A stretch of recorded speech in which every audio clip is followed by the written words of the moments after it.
What's going on, you guys? In today's video, we're going to talk about should I get an LLC for my Airbnb business or should I just put it in my personal name? Okay, let's dive into it.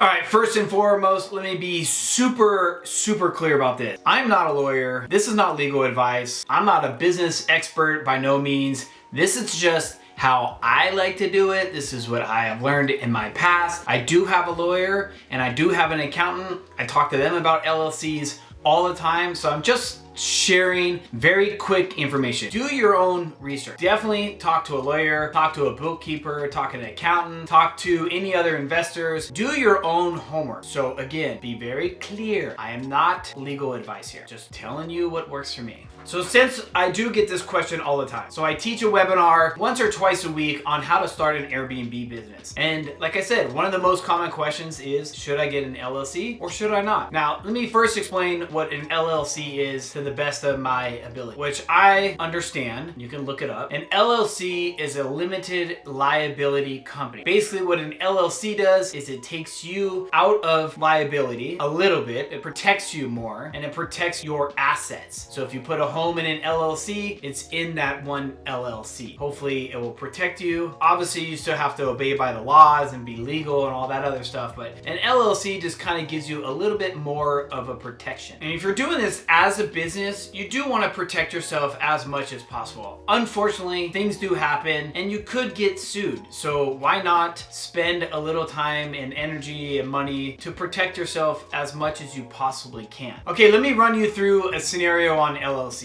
And kind of like how I did it. So let's say you have property A and you have property B. You have two homes. They're both on vacation rentals. You rent them out all the time. You have guests coming and going. So you want to get an LLC on property A. So let's say LLC number 1 on property A. Then you get another LLC on property B. And then what happens basically is, from my understanding, is let's say someone at property A falls down the stairs and breaks their leg. God forbid that happens, but if something like that were to happen, then they can only sue you on property A under that LLC. They can't come after your other property and your own personal assets and you as well. They can only go after what's covered under that LLC. Make sense? Now, when creating an LLC, you got to ask yourself, is it worth it for you, right? It's not cheap. To set up an LLC, I go through a lawyer. I like to work with a lawyer to make sure it's even set up like perfectly and I don't miss anything. So I have to hire a lawyer, and for them to file an LLC, we have to come up with a name and all that good stuff. So it's typically anywhere from $500 to $800 is what I pay here in Arizona. When getting an LLC, I would also recommend having the LLC in your own state. So like I'm currently in Arizona, I have properties in Arizona, so I went ahead and built my LLCs in Arizona. I do have another property in California and I have a separate LLC in California that covers that property. Now, is an LLC right for you? Let me walk you through a couple scenarios that may work for you. Let's say you're just now starting this venture in short-term rentals and you just want to rent out a room in your house. You have one bedroom in your house and you just want to rent that out, make a couple extra bucks. I don't think that would necessarily help you to get an LLC for that one room. You might want to get some other kind of contracts or something, but definitely check with your lawyer on that. I really don't think you need to spend all the money and time to get an LLC if you're just doing a shared room and a little bit more part-time. Another scenario number 2, let's say you have a vacation home. I'm in Arizona. Let's say you have one property here in Scottsdale and you use it sometimes, but you mostly rent it out on Airbnb. I would personally recommend getting an LLC. That's how I have mine set up. That way I know my guests are covered. I'm protected. They can't come after me, and I put that LLC in that property alone. So let's say one of my properties is called the Beverly. So I make an LLC called Beverly LLC. And then that way I put that property in that LLC. So if you have one, it might be definitely worth getting an LLC. Okay, scenario number 3 for getting an LLC, deciding if you want to or not. If you plan on growing this business, business or you're already at that level, let's say you have multiple properties, multiple vacation rentals, you have one here, you have one out of state, you have one in different counties, then I would probably 100% recommend getting an LLC. To me, that would be worth it. Now, you can set it up multiple different ways. There's some people that say put an LLC up to $1 million worth of assets in one LLC. I personally like to set up each home in a different LLC, and then every time I buy a property, I put in that LLC, the titles in that LLC, I run my business through that LLC, etc. So multiple properties, I would probably recommend doing that. But again,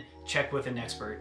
Now, I'll kind of break you through my scenario, and hopefully that will help you guys on better understanding LLC, the purpose of it, and if it's right for you or not right for you. So in my business, I have one LLC that's called Hildy Homes. That's my company. That's my forward-facing company. They're the management company. They do the marketing, everything. I do own that LLC, so I put it in the LLC. Then I have Property A. Property A is in a different LLC underneath my main company LLC. So let's say it's Beverly LLC. I just bought another property that I'm remodeling right now, and I'm putting that again in a different LLC. So every time I buy a new house, I put it in an LLC and I put the title of the LLC in my home. Keeps it really, really clean. Another thing I really like about the LLC is I can have separate bank accounts for every single property. That way, for me, I'm not that organized, and it keeps it more organized. I pay everything on that house. So let's say on house number A is in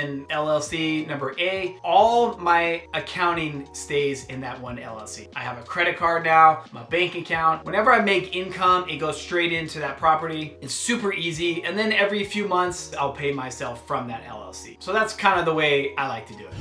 Okay, that was super brief. I just wanted to cover the super basics of an LLC. But again, check with your lawyer, reach out to me if you have any other questions, if you want me to dive into more on how I really set up all this. But again, smash that like button and subscribe and share the video with a friend if you want. All good. See you next time.